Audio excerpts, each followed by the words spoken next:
গভীর রাতে জঙ্গলে পশুদের রেকর্ড হওয়া এই দৃশ্য দেখলে যে কোনো শক্ত হৃদয়ের মানুষের অন্তর কেঁপে উঠবে। এটা একটা সত্য ঘটনা প্রিয় দর্শক।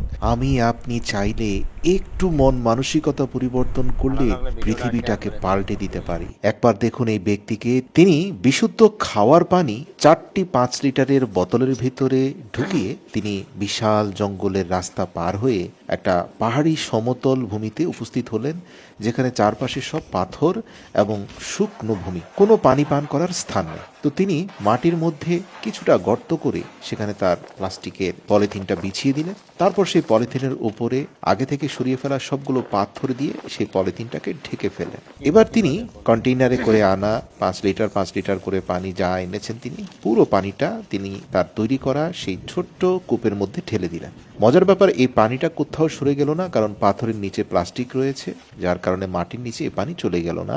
ছোট্ট একটা পানির কূপ হয়ে গেল এই পাহাড়ি জঙ্গলের সমতল ভূমিতে।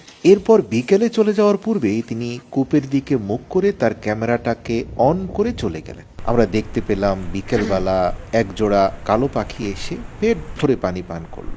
এরপরে 4টা টিয়া পাখি আসলো, খুবই কিউট দেখতে, খুবই পিপাসার্ত অবস্থায় ছিল।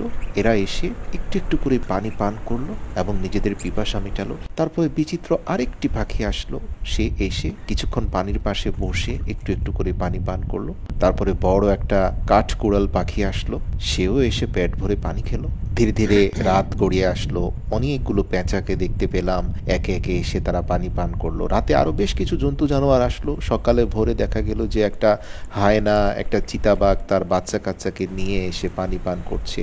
এছাড়াও আরো অসংখ্য ছোট বড় ময়না, টিয়া, শালিক পাখি তারা এসে অনেকে গোসল করা শুরু করে দিল, আবার কেউ কেউ পেট ভরে পানি খেলো।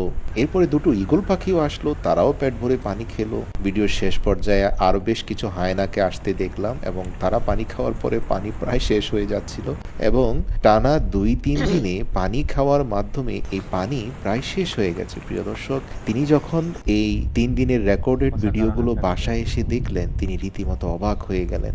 একবার ভাবুন, আমরা মানুষ চাইলে কিভাবে এই পশু পাখিদের পিপাসা মেটাতে পারি। জেনে অবাক হবেন, ইতিহাস থেকে পাওয়া যায় মহান আল্লাহ তাআলা বনি ইসরাইলের একজন চরিত্রহীন নারীর জীবনের সব গুনাহ মাফ করে দিয়ে তাকে জান্নাতে প্রবেশ করিয়েছিলেন শুধুমাত্র একটা পিপাসার্ত কুকুরকে পানি পান করানোর কারণে। পশু পাখিকে পানি পান করানো একটা মহৎ কাজ।